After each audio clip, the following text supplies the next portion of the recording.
I speak to you today with feelings of profound sorrow. Throughout her life, Her Majesty the Queen, my beloved mother, was an inspiration, an example to me and to all my family.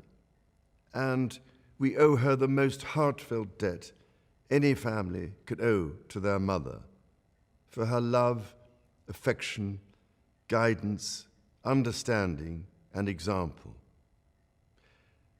Queen Elizabeth was a life well lived, a promise with destiny kept, and she is mourned most deeply in her passing. That promise of lifelong service I renew to you all today. Alongside the personal grief that all my family are feeling, we also share with so many of you in the United Kingdom, in all the countries where the Queen was head of state, in the Commonwealth and across the world, a deep sense of gratitude for the more than 70 years in which my mother, as Queen, served the people of so many nations. In 1947, on her 21st birthday, she pledged in a broadcast from Cape Town to the Commonwealth to devote her life, whether it be short or long, to the service of her peoples. That was more than a promise.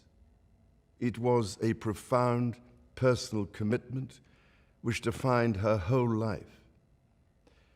She made sacrifices for duty. Her dedication and devotion as sovereign never wavered through times of change and progress, through times of joy and celebration, and through times of sadness and loss.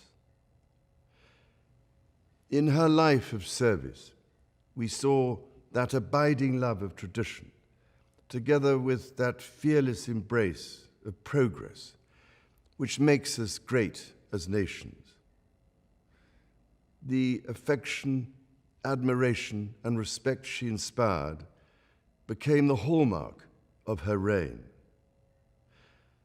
And as every member of my family can testify, she combined these qualities with warmth, humor, and an unerring ability always to see the best in people. I pay tribute to my mother's memory, and I honor her life of service. I know that her death brings great sadness to so many of you, and I share that sense of loss beyond measure with you all. When the Queen came to the throne, Britain and the world were still coping with the privations and aftermath of the Second World War, and still living by the conventions of earlier times. In the course of the last 70 years, we have seen our society become one of many cultures and many faiths. The institutions of the state have changed in turn. But through all changes and challenges, our nation and the wider family of realms, of whose talents, traditions, and achievements I am so inexpressibly proud, have prospered and flourished. Our values have remained and must remain constant. The role and the duties of monarchy also remain, as does the sovereign's particular relationship and responsibility towards the Church of England, the church in which my own faith is so deeply rooted. In that faith and the values it inspires, I have been brought up to cherish a sense of duty to others and to hold in the greatest respect the precious traditions, freedoms, and responsibilities of our unique history and our system of parliamentary government. As the Queen herself did with such unswerving devotion, I too now solemnly pledge myself, throughout the remaining time God grants me, to uphold the constitutional principles at the heart of our nation. And wherever you may live in the United Kingdom, or in the realms and territories across the world, and whatever may be your background or beliefs, I shall endeavor to serve you with loyalty, respect, and love, as I have throughout my life.